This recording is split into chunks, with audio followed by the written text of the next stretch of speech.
ဒီကောင်ကြီးကတော့အပြုတ်ခံထားရတဲ့အကောင်ကြီးဆိုပြီးတော့နာမည်ကြီးပါတယ်ဒီကောင်ကြီးကိုလည်းအားလုံးတိကြမယ်လို့ထင်ပါတယ်ဒီကောင်ကြီးရှိရဲ့ဝေါ်ထဲမှာကျွန်တော်တို့ကဒီနေ့အသက်ရှင်သွားမှာဖြစ်ပါတယ်ကဲဆိုတော့ကျွန်တော်တို့ဘယ်လိုအခက်ခဲတွေနဲ့ရှင်ဆိုင်ရမလဲဒီကောင်ကြီးကိုတော့နိုင်အောင်မလားဆိုတာကိုဗီဒီယိုလေးမှာကြည့်ရမှာဖြစ်ပါတယ်ကဲဆိုတော့ထုံးစံတိုင်းပဲ channel လေးကို subscribe လုပ်ပြီးတော့ဗီဒီယိုလေးကိုတူတူစလိုက်ကြရအောင်ကဲအားလုံးပဲမင်္ဂလာပါကျွန်တော်အခုမော်တွေကိုတော့ရောက်နေပါတော့ကျွန်တော်ဒီကောင်ကြီးကဘယ်ချိန်မှလာမလဲမသိဘူးအဲ့တော့ကျွန်တော်တို့အနေနဲ့အခုတစ်ပင်နေအရင်ဆုံးခုတ်ရမယ်ပေါ့နော် yeah ဟုတ်ပါတယ်ကျွန်တော်တစ်ပင်ခုတ်ရမှာပဲဖြစ်ပါတယ်ပထမဆုံးအနေနဲ့တစ်ပင်ကိုခုတ်လိုက်မယ်ကျွန်တော် vein miner ထည့်ထားရဗျ vein miner ထည့်ထားတော့ကျွန်တော်နည်းနည်းတော့အဆင်ပြေပါပေါ့တစ်ပင်တွေပါခုတ်တယ် mine တွေပါလောက်တဲ့ချိန်ကြရင်ကဲဆိုတော့ creating table တစ်ခုလောက်တော့ crack တင်နေဗျမ crack လို့လည်းမရဘူးလေဟုတ်တယ်မလားကျွန်တော် creating table တစ်ခု crack လိုက်မယ်ပြီးတော့လို့ရှိရင်ကျွန်တော် creating table ထဲမှာ stick ဘယ်နှချောင်း crack ထားလိုက်ကျွန်တော်လူတော့ဆွဲထားလိုက်မယ် stick ပြီးတော့လို့ရှိရင်ကျွန်တော် pick up တစ်ခုကျွန်တော်အတွက်all game မှာလိုအပ်တဲ့ဒီကဓာတ်တစ်ချောင်းရယ်ပေါ့နော်ဒါလေးပဲကျွန်တော်အရင်ဆုံး crack ထားလိုက်ပါမယ်ပြီးတော့လို့ရှိရင်တော့ကျွန်တော်စောတာဟိုးဘက်ချမ်းမှာတွေ့ခဲ့ဒီ mind တွင်အကြီးပေါ့နော် cave ကြီးရှိအကောင်စီကိုကျွန်တော်တို့သွားကြမယ်ကဲဆိုခုံချတီရောင် day 1မှာလည်းစတည်တာမဟုတ်သေးပါဘူးကဲဆိုတော့ထပ်ပြီးတော့ဒီရေထဲကိုခုံချရမယ်ကျွန်တော်ဒီတက်မှာရေရှိရထင်တယ်ထပ်တည်ပဲ what the hell ထားလိုက်တော့ဘယ်နေရာမှာ respawn လာတော့ဒါပဲနားကြီးရော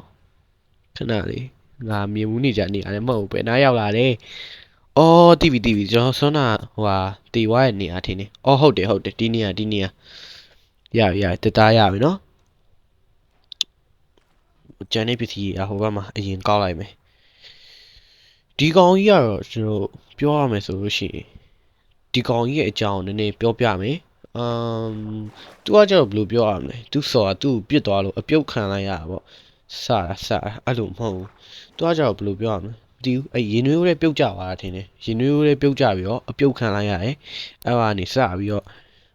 wall ထဲမှာစပြီးတော့ကျွန်တော်တို့ player တွေကိုဒုက္ခလိုက်ပေးတော့တာပဲပေါ့ wait နင်းအဲ့ဒါ zombie လားဟုတ်တယ် zombie ခဏလေး zombie ဟိုကောင်နဲ့မတွေ့ခင်မင်းနဲ့အရင်တွေ့ရအောင်မယ် zombie ရေမဟုတ်သေးဘူးကွာမင်းတို့ဟာရှော့ကွာအားရောင် damage ထိရဟာရော့ဟဲ့အောင် damage ထိရ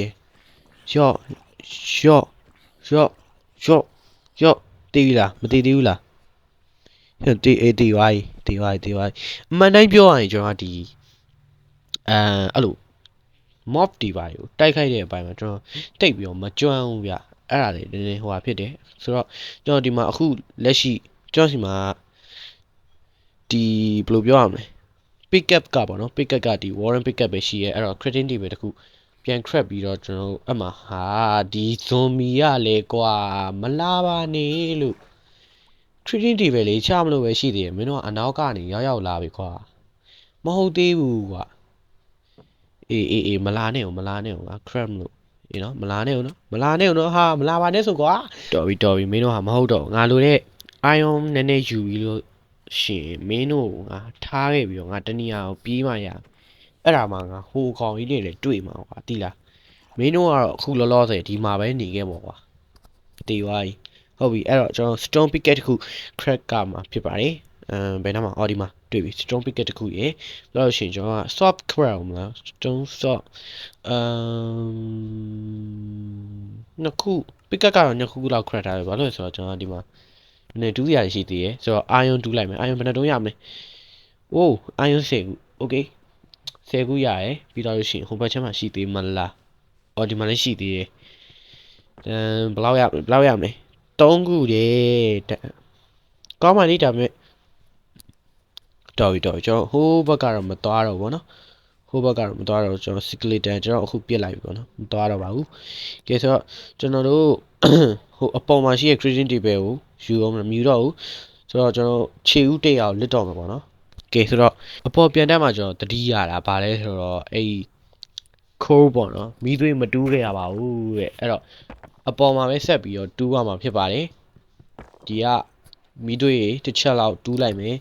တူးပြီးသွားလို့ရှိရင်တော့ကျွန်တော်အောက်ကိုပြန်ဆင်းရမယ်ပေါ့ဗျာမီးသွေးရကြတော့လိုတာတော့လိုရယ်ဗျ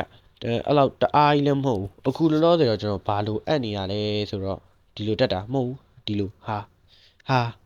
မဟုတ်သေးဘူးလေအော်ရပြီတော့မယ်အခုလောလောဆယ်ဘာလို့အပ်နေလဲဆိုတော့ကျွန်တော်အတွက်အစားအစာလိုအပ်တယ်အကောင်လေးတစ်ကောင်လောက်တော့တွေ့ရင်ကောင်းမှထင်တယ်ဟိုမှာနွားနှစ်ကောင်အဲ့နှစ်ကောင်ကျုံလိုက်အဲ့နှစ်ကောင်ကျွန်တော်กินလိုက်မယ်လာရော့ဘယ်ပြေးတာရော့ရပြီနောက်တစ်ကောင်ဟိုမှာနောက်တစ်ကောင်ရော့ဘယ်ပြေးရလဲရော့ဟုတ်ပြီနောက်တစ်ကောင်လည်းกินလိုက်ပြီဆိုတော့အခုကတိုးမရှိဘူးเนาะရှိမရှိဘူးဆိုတော့အကောင်ရှိလိုက်ရှာအောင်မယ်ညဘက်ကကျတော့ကျွန်တော်ဒီညတော့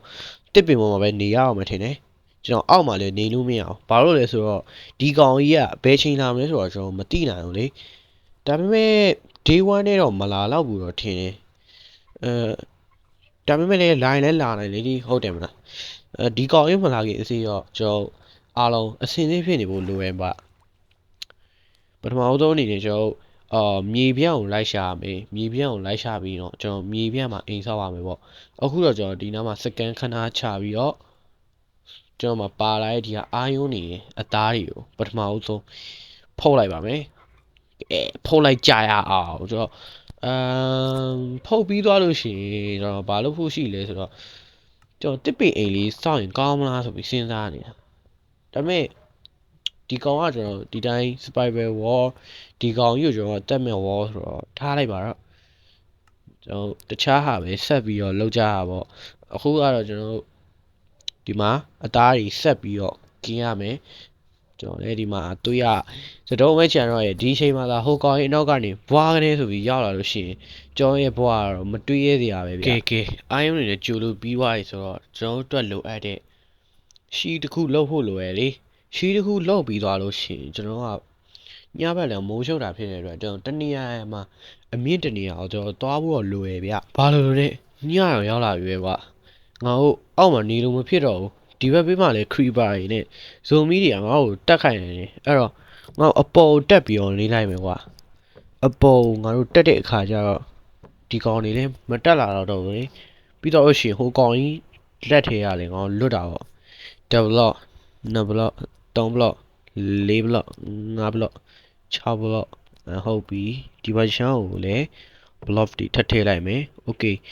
ဆိုတော့ကျွန်တော်ဒီညကတော့ဒီမှာပဲနေရတော့မှာပေါ့နော်အဲ့တော့ကျွန်တော်မနေ့ကျရင်အားလုံးနဲ့ပြန်တွေ့ပါမယ်ကဲအားလုံးပဲကျွန်တော်မြေပြန့်တနေရာတော့ရှောက်နေပြီဗျညတော့ဆိုရင်ကျွန်တော်အကောင်ကြီးကတညလုံးကို6လန့်နေတာကျွန်တော်တော်တော်ကြီးကိုရုန်းကန်လိုက်ရတယ်ဒါပေမဲ့ကျွန်တော်ဆေးရကြီးလေတည်တယ်မလားအဲ့တော့ကျွန်တော်လွတ်လာပြီးတော့ကျွန်တော်အဲ့တစ်ပင်မောင်းနေခုံချပြီးတော့ကျွန်တော်ပြေးနေကျွန်တော်ဒီမြေပြန့်တနေရာကိုရောက်လာပါတယ်ရောက်လာတဲ့အချိန်မှာကျွန်တော်မိုးလဲလင်းသွားပြီဆိုတော့ဒီကောင်ကြီးကမရှိတော့ဘူးဒါပေမဲ့ကျွန်တော်စဉ်းစားနေတာတခုကကျွန်တော်ဒီလိုပုံစံမျိုးစောင့်နေတာမဟုတ်ဘဲနဲ့အမြင့်တစ်ခုခုထိကျွန်တော်စောင့်လိုက်ရင်ပို့ပြီးတော့ကောင်းရမယ်လို့ထင်တယ်အဲ့တော့စောင့်နေတဲ့အချိန်တွင်းကိုကျွန်တော်ခဏ record ရက်ပြီးတော့ကျွန်တော်စောင့်ပြီးသွားမှအားလုံးကိုပြန်လာခဲ့ပါမယ်ကဲဆိုတော့ပြန်တွေ့ကြမယ်ကဲညဘက်တော့ရောက်ပြီကျွန်တော်ညဘက်မှာစောက်ပြီးသွားတော့နည်းနည်းလေးကျွန်တော်ကြောနေချမ်းနေရပေါ့ပထမဆုံးအနေနဲ့ကျွန်တော်ဒီမှာမီးတုပ်တွေလိုက်ပြီးတော့ထုံးထားလိုက်မယ်ဗျကျွန်တော်အခုကတော့တော်တော်ကြီးကိုကြောက်နေပြီဘာလို့လဲဆိုတော့ဆောကဒီကောင်ကြီးကကျွန်တော်အိမ်နာကိုလာပြီးတော့အတန်ပေးသွားတယ်အဲ့တော့ကျွန်တော်တော်တော်ကြီးကိုအိမ်နာမှာကြောက်သွားတယ်ပေါ့နော်ကဲထားလိုက်ပါအခုကတော့ကျွန်တော်ဒီမှာရှိရဲ့အသားလေးနည်းနည်းကင်ပြီးွားလို့ရှိရင်တော့ကျွန်တော်စားထားလိုက်မယ်ဘာလို့လဲဆိုတော့ကျွန်တော်မှတွေးရနေနေရော့နေပြီအဲ့တော့အသားစားဖို့လိုရလေဟုတ်တယ်မလားအဲ့တော့ကကျွန်တော်ဒီမှာအသားလေးအရင်စားထားလိုက်မယ်ကဲလိုအပ်တာပေါ့လိုအပ်တာကိုကျွန်တော်အရင်ဆုံးလုပ်ရမယ်လေဒီကောင်ကြီးမလာရင်အထီတော့ကျွန်တော်ကအင်အားပြည့်ရင်လို့လိုတာပေါ့ဒီကောင်ကြီးလာတော့မှကျွန်တော်ကအင်အားမရှိတော့ဘူးဆိုရင်တော့ပြန်ပြီးတော့ခုခံတိုက်လို့ရမှာမဟုတ်တော့ဘူးအဲ့တော့ ဘာပြောချင်တာရှိသေးလဲဆိုတော့ဘာမှမရှိတော့ဘူးဒါပေမဲ့ကျွန်တော်ဒီညကိုစွတ်စွတ်သားနဲ့ဒီကောင်ကြီးကိုမအိပ်ဖဲနဲ့စောင့်ဖို့ကျွန်တော်လှုပ်လိုက်တော့မယ်ဗျကြက်ဟုတ်တယ်ငါတို့လှုပ်ရမယ်ဒီကောင်ကြီးကိုငါတို့စောင့်ရမယ်ကွာယောက်ျားဆိုတာအဲ့လိုမျိုးရဲရင်ရမယ်ကွာငါဒီကောင်ကြီးကိုစောင့်မယ်ဝိတ်ဘာတန်နေကြားလိုက်တာဘလို့ what the fuck ဟောင်းနေ sorry ကျွန်တော်သင်းမိပါရဲ့ဟောင်းနေတွေ့လားဟောင်းနေဟိုမလေးတကောင်ဟာဟောင်းနေနေတာမဟုတ်ဘူးဟောင်းနေကောင်းနောင်းနေရဟောင်းတကောင်နေမဟုတ်လားဟာဟိုနေငါကြောက်လာပြီကွာမင်းတို့ကအများကြီးပဲဟောင်းဒါပုံမှန် player တယောက်အတွက်အရင်များလုံးနေလို့မင်းမထင်ဘူးလားဟောင်းဟိုးမလေးဟောင်းကြီးဘလို့ကြီးတော့ဟောင်းတော်တော်ကြီးများတယ်ကွာနိုင်ငါတို့ဒီထက်မြင့်တဲ့နေရာကိုတက်ပြီးကြီးမရမယ်ကွာဟောင်းကြီးဟိုးဘက်မှာလည်းနဲအကောင်နေမဟုတ်ပါလားဟိုးဘက်မှာပဲမဟုတ်ဘူးလေမင်းတို့ပြောတော့တကောင်နဲ့ဆိုဟေးအောင်ဘလို့ကြီးတော့ငါတကယ်ငါလုံးဝဖောက်သွားရွာအဲ့တော့ငါစူးစမ်းပြီးတော့ဒီအောက်ကိုခုံချရမယ်ကွာဒီအများကြီးကြားတဲ့ကတိလေးလွတ်ရင်လည်းလွတ်သွားနိုင်တာပဲလေအဲ့တော့ကဲငါကိုကျွန်တော်ခုံချဖို့အတွက်ပြင်အောင်ဆိုတော့ဟုတ်ပြီကျွန်တော်ခုံချမယ်ဒီအောက်ကိုကျွန်တော်